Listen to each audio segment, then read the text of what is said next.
दोस्तों नमस्कार। इरिटेबल बोल सिंड्रोम आईबीएस को लेके काफ़ी क्वेरी मेरे पास आ रही हैं। जैसे पैरालिसिस को लेके कुछ लोगों ने बोला, वैसे आईबीएस को भी 3-4 लोग बोल चुके हैं कि आईबीएस पे भी कोई डेडिकेटेड स्पेसिफिक वीडियो बनाया जाए।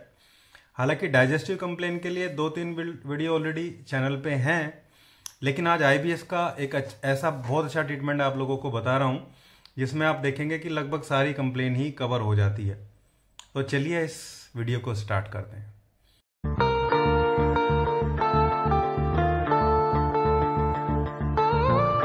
दोस्तों, इरिटेबल बोल सिंड्रोम या आईबीएस को जब हम जानते हैं तो इसमें अलग अलग सिम्टम्स हमें पेशेंट में नजर आते हैं। हालांकि जब हम इसके कारण की बात करते हैं कि किस वजह से होता है, तो बहुत ज़्यादा मेडिकल साइंस में इसका जो लिटरेचर है वो हमें नहीं मिलता है। लेकिन सेडेंट्री लाइफस्टाइल और गलत आहार विहार की वजह से काफ़ी हद तक इसके जो कारण है वो देखा जाता है। इसके अलावा भी और बहुत सारे कारण है। जेनेटिक भी ये रहता है, जेनेटिक डिस्पोजिशन भी इसमें देखने को मिलता है, जो ये फैमिली में हेरिडिटरी तरीके से रन करता है। लेकिन उस डिटेल में हम नहीं जा रहे हैं, वीडियो ज़्यादा लंबी हो जाएगी। फिलहाल इरिटेबल बोल सिंड्रोम या आईबीएस के सिम्टम्स की अगर हम बात कर लें तो फिर आराम से आप समझ जाएंगे कि एक्चुअल में ये क्या है। इसमें 2-3 चीजें पेशेंट को होती हैं। एक सबसे खास कॉमन एक पूरा पैटर्न इसमें बनता है कि पेशेंट को खाना खाते ही पेट फूलता है। कुछ लोगों तो बिना खाए ही फूल जाता है, लेकिन खाना खाते ही पेट फूलता है लोगों का, और थोड़ी देर बाद बेचैनी होकर स्टूल पास हो जाता है। ज्यादातर पेशेंट में ये सिम्टम रहता है, ये लक्षण हमें देखने को मिलते हैं, खाना खाते स्टूल पास हो जाना। लेकिन कुछ लोगों में सिम्टम दूसरे भी हो सकते हैं। कुछ लोगों में हो सकता है कि खाना खाते स्टूल पास ना हो, लेकिन उनका जो बॉल मूवमेंट है वो एक जैसा नहीं रहता। एक दिन दस्त हो जाएगा, एक दिन कॉन्स्टिपेशन हो जाएगा, कब्ज हो जाएगा।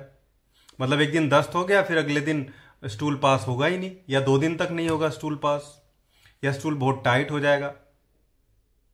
इस टाइप के कॉम्प्लिकेशन रहते हैं। और बाकी ब्लोटिंग बहुत ज़्यादा होती है, पेट में आवाज़ें गार्गलिंग जैसी साउंड देखने को मिलती है। इसके अलावा पेट फूलना हो गया। और कुछ लोगों में हम देखते हैं कि जो इरेक्टेशन है, डकार जैसी स्थिति है, वो भी बहुत ज़्यादा बनती है।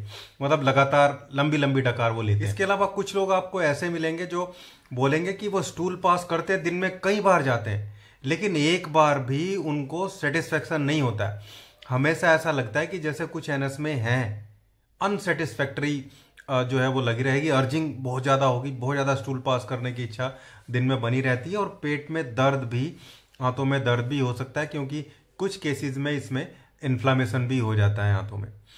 इसके अलावा हम देखते हैं कि कुछ लोगों को डिसेंट्री या डाइसेंट्री जैसी कंडीशन भी बन जाती है, जिसमें स्टूल के साथ उसमें ब्लड आता है। म्यूकस तो सबको आता ही है, चिपचिपा स्टूल देखने को मिलता है। इवन स्टूल अगर हार्ड भी होगा तो उसके साथ भी म्यूकस, व्हाइट इस कलर का जो म्यूकस है, जैसे बलगम होता है वैसे ही स्टूल के साथ पास होता है। और जो लूज स्टूल है उसके साथ तो पास होगा ही। तो म्यूकस की कंडीशन तो है ही। कुछ लोगों को म्यूकस के साथ में ब्लीडिंग भी जो है वो आ सकती है।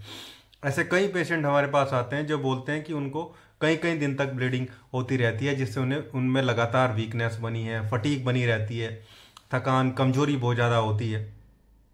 इसके अलावा भी अगर फूड जो है जितना देर हमारी एलिमेंट्री कैनाल में रहना चाहिए उतनी देर नहीं रहेगा, तो डाइजेस्टिव एब्जॉर्प्शन जो है वो भी बहुत अच्छे से नहीं हो पाते हैं। यानी कि जो हम खा रहे हैं, डाइट में जो ले रहे हैं, वो एब्जॉर्ब नहीं होगा पूरे तरीके से, और इससे दिक्कत होगी। फिर न्यूट्रिशंस की डेफिशिएंसी हमें देखने को मिलती है, खासकर जो मल्टीविटामिन से, और बी कॉम्प्लेक्स तो बहुत बुरे तरीके से प्रभावित होता है B12 ऐसे लोगों में। B12, कैल्शियम, विटामिन D3, इनकी बहुत डेफिशिएंसी देखी जाती है। ये नॉर्मल सिम्टम आईबीएस में रहते हैं। लेकिन हम जो होम्योपैथी में अब यूज़ करें, एक बहुत अच्छा फॉर्मूला भी बताऊंगा आपको। कुछ सिंगल मेडिसिन भी हैं जिनको यूज़ करने से आप देखेंगे कि ज़्यादातर स्थिति जो है वो सुधर जाएगी। पहले बात करते हैं सबसे पहले कुछ 2-3 इंपॉर्टेंट खास दवाइयों की, जो ये भी हमें पेशेंट को देनी ही रहती है।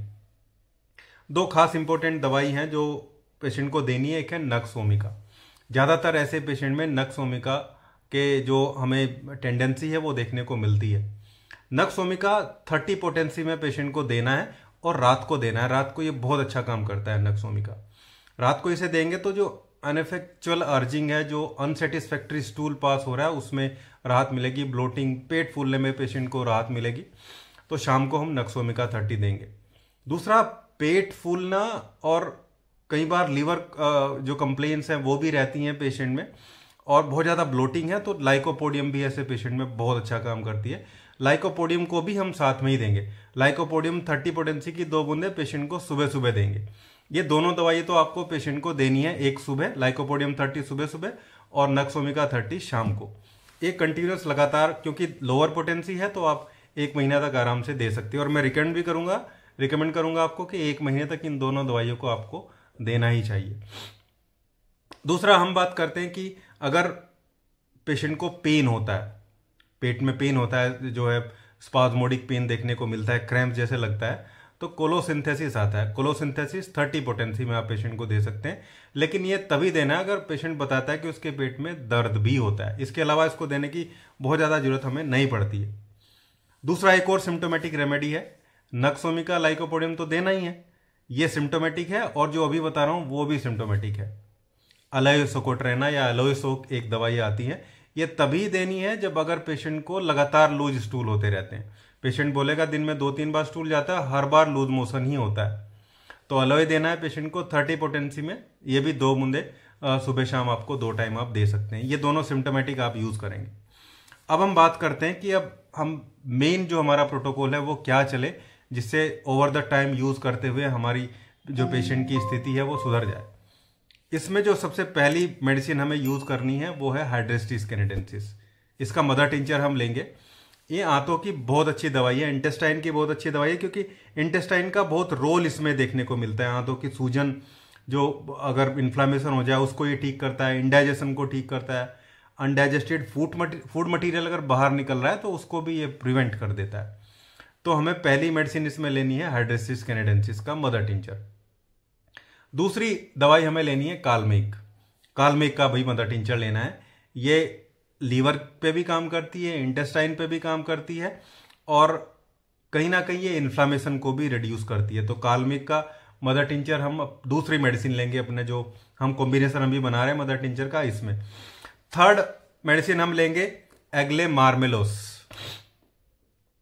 या एग्लेमार के नाम से भी इसको जानते हैं। और बेल जो होती है, बेल का जो पल्प होता है अंदर, उससे बनती है। और आप लोग जानते हैं कि बेल कितनी खास दवाई है डाइजेस्टिव सिस्टम की।